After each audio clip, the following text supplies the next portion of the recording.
Hi friends, welcome back to my channel. நாம் இன்றைக்கி என்ன செய்ய போகிறோம்னா, மீதமாக இருக்கிற சாதம் வச்சு ஒரு அருமையான பிரேக்ஃபாஸ்ட்டு தான் செய்ய போகிறோம்.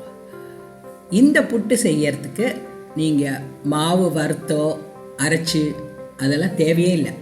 மீதமாக இருக்கிற சாதம் இருந்தால் போதும். சாதத்தை மிக்சியில் போட்டு நான் ஒரு செகண்ட் பல்ஸ் பண்ணியிருக்கேன். நீங்கள் மிக்சியில் போட வேண்டாம்னா கையிலேயே நல்லா மேஷ் பண்ணிக்கலாம். அது கூட துளி உப்பும் சேர்த்து ஒரு கப் அரிசி மாவு எடுத்திருக்கேன். அது கொஞ்சம் கொஞ்சமாக சேர்த்து தேவைப்படுற அளவுக்கு போட்டால் போதும். ஸோ கொஞ்சம் கொஞ்சம் சேர்த்து நான் ஒரு 3/4 கப் அரிசி மாவு சேர்த்துருக்கேன். ஸோ ஒரு 1.5 கப்பு சாதத்துக்கு 3/4 கப்பு இல்லைருந்து 1 கப்பு வரைக்கும் எடுத்து வச்சு அப்படியே தண்ணியே சேர்க்காம அதோட மிக்ஸ் பண்ணணும்.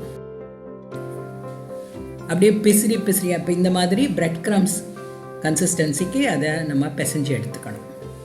அதுக்கப்புறம் ஃப்ரெஷ்ஷாக துருவின தேங்காயும் எடுத்து வச்சுட்டு நம்ம புட்டு மேக்கரில் அந்த புட்டு செய்யக்கூடிய அந்த மோல்டில் முதல்ல தேங்காய் சேர்க்கணும் 1 டேபிள் ஸ்பூன். அதுக்கப்புறம் 2 டேபிள் ஸ்பூன் புட்டு மாவு சேர்த்துட்டு திருப்பி கொஞ்சம் தேங்காய் அப்படி மாற்றி அதோட சேர்த்துட்டு கடைசியாக கொஞ்சம் தேங்காய் அது மேலே வச்சுட்டு மூடி ஸ்டீம் பண்ணணும்.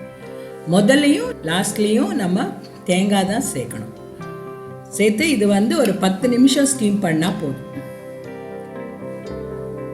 நீங்கள் புட்டு மேக்கர் இல்லைன்னா நீங்கள் ஈவன் ஒரு சின்ன பவுல் இல்லை இட்லி தட்டில் வச்சு கூட இது மாதிரி செய்யலாம். ஒரு 10 நிமிஷம் கழித்து அது வெந்துடும். அந்த துவாரம் வழியாக ஆவி நல்லா வந்ததும் அது நம்ம எடுத்து வச்சுக்கலாம். ஸோ இது நம்ம வெறும் அரிசி மாவில் செய்கிற புட்டு மாதிரியே தான் இருக்கும். அதே டேஸ்ட்டு ரொம்ப அருமையாக இருக்கும். நீங்கள் டெஃபினட்டாக இதை செஞ்சு பார்க்கணும்.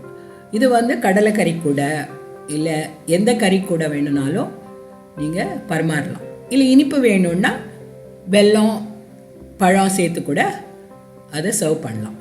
நான் இன்றைக்கி வடைக்கறியோட சர்வ் பண்ணியிருக்கேன். நீங்கள் கடலைக்கறி இல்லை இனி மசாலா கறி இல்லை பயறு கறி கூட ரொம்ப அருமையாக இருக்கும்.